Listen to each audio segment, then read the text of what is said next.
आपका बहुत बहुत धन्यवाद।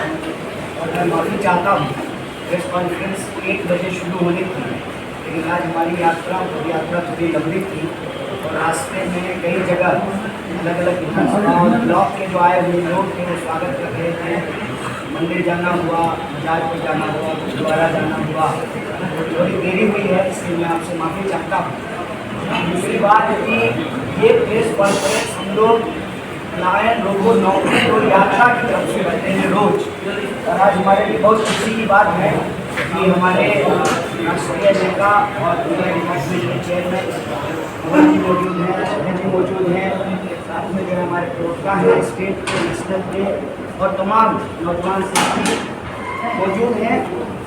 तो इस यात्रा की प्रेस कॉन्फ्रेंस में जो हमारा मेन मुद्दा है, पलायन का सवाल, नौकरी का सवाल, शिक्षा का सवाल, सामाजिक सुरक्षा का सवाल, उसको तो उठाते ही, लेकिन जिस भी जिले में जाते हैं उस जिले से जुड़ा हुआ जो स्थानीय सवाल होगा उस पर भी बात करते हैं। मसलन जब भितिहरवा से यात्रा शुरू हुई तो पहला प्रेस कॉन्फ्रेंस जो है वो पेंडिंग भर्ती के ऊपर किया। आप देखे होंगे, अगर आज हमारी यात्रा को आपने कवर किया होगा तो आगे आगे नौजवान चलते हैं जिनका भर्ती कंप्लीट हो गई, सब कुछ हो गया, फिजिकल हो गया, मेडिकल हो गया, लेकिन उनको ज्वाइनिंग लेटर नहीं दिया। ऐसे 1.5 लाख से ज़्यादा स्टूडेंट हैं, वो लोग हमारी यात्रा में चल रहे हैं। तो पहला दिन उनका प्रेस कॉन्फ्रेंस हुआ। दूसरा दिन आप देखोगे कि आए भी कहीं ना कहीं पेपर लीक होता है। तो नीट का जो पेपर लीक हुआ था उससे जो प्रभावित स्टूडेंट थे उनका प्रेस कॉन्फ्रेंस हुआ। तीसरा दिन जो है पलायन पे प्रेस कॉन्फ्रेंस हुआ। चौथा दिन जो है वो दुर्गा के मजदूर जिलों का प्रेस कॉन्फ्रेंस हुआ। पाँचवा दिन जो है वो ऑटो चालक संघ, जिसमें महिला चालक है, उनका प्रेस कॉन्फ्रेंस हुआ। इस तरह से हम रोज स्थानीय मुद्दा उठाते हैं। और आज जो हमारे शिक्षक साथी हैं कहते हैं कि बिना गुरु के भारत विश्व गुरु कैसे बने, और गुरुओं की हालत क्या है। गुरुओं की हालत ये है कि आप उनको उनका दक्षिणा नहीं देते, उनका बेसिक जो है, जो उनका अधिकार है वेतन का, वो नहीं देते। इसी तरह से जब हम रास्ते में आ रहे थे तो कई विद्यार्थियों ने कई सवाल किए। एक तो LNMU यूनिवर्सिटी के गेट पर बहुत सारे विद्यार्थी आए, उन्होंने कहा कि 2008 से लाइब्रेरियन की भर्ती नहीं है। उस डिपार्टमेंट से जो पढ़े हुए लोग हैं, जिनके पास डिग्री है, उनको उनका बहाली नहीं किया। वो लोग आकर के अपना मांग पत्र सौंपे। साथ ही साथ जो विद्यार्थी खेलते हैं उस खेल कोटे से जो है उनको नौकरी मिलती है, एडमिशन मिलता है, उनका जो कोटा है उसको समाप्त करते हैं। तीसरा, दिव्यांग लोग आकर के हमारी यात्रा में चले, उन्होंने कहा कि डोमिसाइल नीति लागू नहीं होने के चलते जो बिहार के दिव्यांग हैं उनको नौकरियां नहीं मिलती। चौथा सवाल, जब हम पोलो ग्राउंड के पास से गुजर रहे थे तो विद्यार्थियों ने आकर के बताया कि पोलो ग्राउंड में आए दिन अलग अलग तरह के कार्यक्रम होते हैं और वहाँ पर जो बहाली में, सेना बहाली की तैयारी करने वाले जो विद्यार्थी हैं, उनको जो जवान हैं, उनको तैयारी करने में तकलीफ होती है क्योंकि ग्राउंड खराब हो जाता है, तो सुबह पे जो है वो दौड़ नहीं पाते हैं। और ये जिला मुख्यालय है, यहाँ खेल के मैदान की ये हालत है, तो ब्लॉक पे जो है, प्रखंड पे जो है खेल की हालत क्या होगी, इसका अंदाजा आप बना सकते हैं। इसी तरह से जो स्थानीय मुद्दा होता है उसको हम लोग उठाते हैं। रास्ते में जब हम लोग मिलेरिया सराय से गुजर रहे थे तो जो लगातार चूड़ी बनाने वाले लोग हैं उनसे हमने बात किया। उन्होंने कहा देखिए काम सीजनल होता है, भूख सीजनल नहीं लगता है। कितनी गंभीर बात है कि बहुत सारे ऐसे काम हैं जो सीजनल होता है, लेकिन भूख तो 12 महीना लगता है। और जब आप एक एक चीज़ को देखेंगे बिंदुवार, आप बिहार में शिक्षा का इंफ्रास्ट्रक्चर देखें, आप बिहार में रोजगार की स्थिति को देखें, यहाँ के जो कामगार हैं उनकी स्थिति देखें, यहाँ की जो सड़कें हैं, गलियाँ हैं, उसकी स्थिति देखें। दरभंगा कोई आज का शहर नहीं है, अभी बस विद्यापुरी का जो है भूमि है। और हम लोग अक्सर उनका गाना सुनते थे, उगना रे मुर्कदौड़ ले रहे थे। और आज स्थिति ये है, उसी दरभंगा के लोग पूछ रहे हैं कि नौकरी रे मुर्कदौड़ ले रहे नौकरी।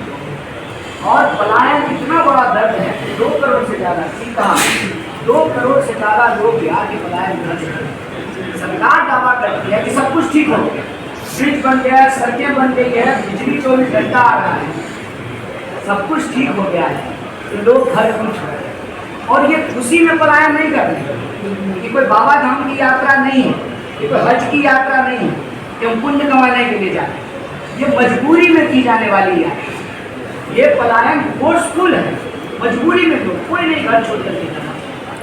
तो सरकार के दावों की हकीकत ये है कि ये सरकार अब पलायन की सरकार है, ये सुशासन की सरकार है, ये पलायन की सरकार है। प्रश्न ये है कि कल हमारे जो नौजवान यात्रा में चल रहे हैं, क्योंकि ये यात्रा नौजवानों और विद्यार्थियों की यात्रा है, ये किसी एक व्यक्ति की यात्रा नहीं है, और ये नौजवान इसलिए यात्रा कर रहे हैं कि कल को बिहार में जब राजनीति का विमर्श हो तो उसके केंद्र में नौकरी का सवाल हो, पलायन का सवाल हो, राजनीति के विमर्श के केंद्र में ये हो। और हमारी कोशिश बस इतनी है कि हम तमाम कांग्रेस से जुड़े हुए लोग कि जैसे आज़ादी के आंदोलन में कांग्रेस पार्टी संघर्ष का एक मंच था, देश को आज़ाद कराने वाले उस मंच से जुड़ रहे थे और स्वराज का सपना लिए कोई हंसते हंसते फांसी के फंदे को चूम रहा था, कोई सत्याग्रह कर रहा था। उसी तरह से आज NSY यूथ कांग्रेस संघर्ष का मंच बने और जो भी प्रभावित वर्ग है, चाहे शिक्षक हो, विद्यार्थी हो, किसान हो, मजदूर हो, नौजवान हो, महिला हो, कोई भी आकर के अपनी बात को उठा सकता है। तो हमारी ये कोशिश का नतीजा है कि कई नौजवान आकर के इस यात्रा में जुड़े और कल हम लोग थाली बजाएं। हमने कहा कि अगर थाली बजाने से कोरोना भाग जाता है, महामारी भाग जाती है, तो बेकारी भी तो एक महामारी है, थाली बजाने से भाग जाएगी। शाम तक थाली पीटते रहे, बेकारी भागी नहीं, क्योंकि थाली बजाने से कोरोना भी नहीं भागा। आज जो है हम लोग झुंझुना बजा रहे हैं। झुंझुना इसलिए बजा रहे थे कि सरकार हमको हमारी पहचान के आधार पर लड़ा करके हमारे हाथ में नफरत का झुंझुना थमा देना चाहिए। रोजगार के नाम पे उनके बच्चे जो है BCCI में नौकरी पा गए, देश से लेकर के विदेश तक, हमारे बच्चों को नौकरियां नहीं मिली, तो उनको झुंझुना बजा के बता रहे हैं कि वोट तो हम ही देते हैं, तभी तो प्रधानमंत्री, गृह मंत्री और मुख्यमंत्री बनते हैं। आप हमारे हाथ में रोजगार के नाम पे झुंझुना थमाए हैं, तो हम आपके नाम पे आपके हाथ में झुंझुना थमा देंगे और आपके बच्चे अपने आप झुंझुना उनके हाथ में ट्रांसफर हो जाएगा, क्योंकि ना आप गृह मंत्री होते, ना आपका बेटा जो है BCCI का सेक्रेटरी होता। तो ये जो सवाल है, यही सवाल को लेकर के अलग अलग जिलों से होते हुए मिथिला की पावन भूमि पर यह यात्रा पहुंची है, दरभंगा की महान धरती पर यह यात्रा पहुंची है। और इस यात्रा को यहाँ के शहर के वासियों ने, हिंदू, मुसलमान, ब्राह्मण, दलित, हर जाति और वर्ग के लोगों ने जबरदस्त समर्थन दिया है। आप मीडिया के लोग भी लगातार यात्रा की खबर कर रहे थे, इसके अलावा आपका बहुत बहुत धन्यवाद करते हैं। कोई यात्रा से जुड़ा हुआ ये निवेदन है, बाकी जो भी आपके राजनीतिक सवाल हैं, चुनावी सवाल हैं, और हम सब सवाल का जवाब देने वाले लोग, हमारे प्रवक्ता रोज TV में जाकर के सवालों का जवाब देते हैं, रोज सवाल का जवाब देते हैं। जब चुनाव होगा, बात होगी, महागठबंधन की बात होगी, सरकार की बात होगी, वो प्रश्न देंगे। आज यात्रा से जुड़ा हुआ अगर आपका कोई प्रश्न है तो आप जरूर पूछें, हम लोग यथासंभव इसका जवाब देने का प्रयास करेंगे। बहुत बहुत धन्यवाद।